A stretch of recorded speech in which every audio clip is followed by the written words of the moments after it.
मध्य प्रदेश में global summit होना है जिसका शुभारंभ प्रधानमंत्री नरेंद्र मोदी करने वाले हैं, लेकिन उसके पहले मोहन कैबिनेट की एक महत्वपूर्ण बैठक हुई है जिसमें 7 नीतिगत प्रस्तावों को मंजूरी दी गई है। ये ऐसी कैबिनेट बैठक है जो कि ग्लोबल समिट के पहले हुई है और इसमें बड़ी संख्या में ऐसे प्रस्ताव पारित किए गए हैं जो न सिर्फ रोजगार के अवसर पैदा करेंगे बल्कि मध्य प्रदेश में निवेश की अनुकूलताएं बढ़ाएंगे।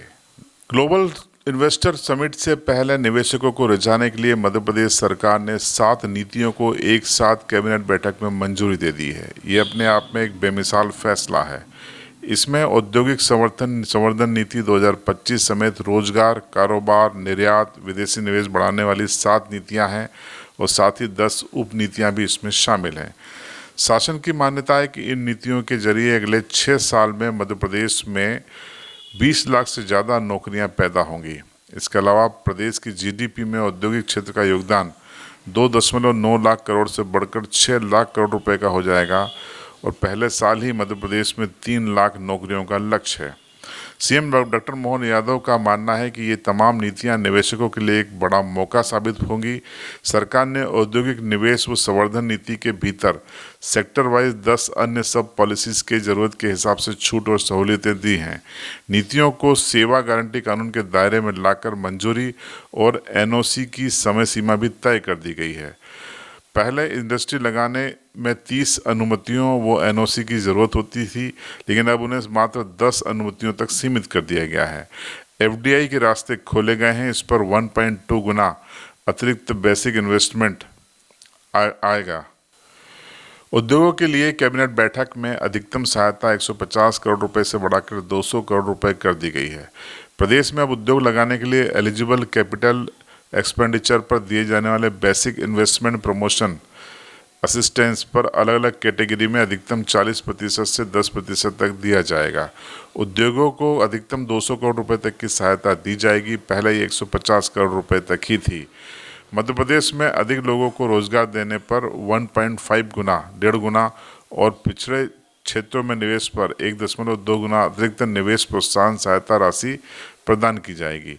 सर्वाधिक संभावना वाले क्षेत्रों में रिन्यूएबल एनर्जी, उपकरण निर्माण, telecom, networking, petrochemical, plastic, polymer, pharmaceuticals, biotechnology, logistic क्षेत्र में सबसे अधिक संभावनाएं जताई जा रही हैं। इसके अलावा मोहन कैबिनेट ने 75 करोड़ निवेश वाले उद्योगों को अब मेगा यूनिट करार दिया है। रोजगार सृजन के लिए महत्वपूर्ण क्षेत्र में 65 करोड़ रुपए तक निवेश करने वाली इकाई को मेगा यूनिट माना जाएगा। इनको कस्टमाइज पैकेज दिया जाएगा। बाकी इकाइयों के लिए मेगा प्रोजेक्ट की सीमा 250 करोड़ और कुछ उद्योगों के लिए 500 करोड़ रुपए की गई है।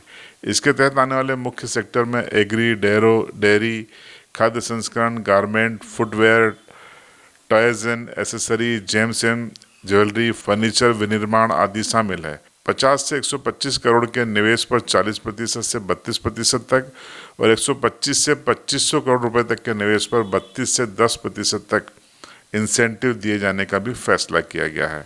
इसके अलावा पर्यटन के क्षेत्र में भी ये तय किया गया है कि फिल्म पर्यटन को बढ़ावा दिया जाएगा। फिल्म की 75% शूटिंग अगर मध्य प्रदेश में की है तो 2 करोड़ रुपए तक की सहायता यहाँ पर प्रदान की जाएगी।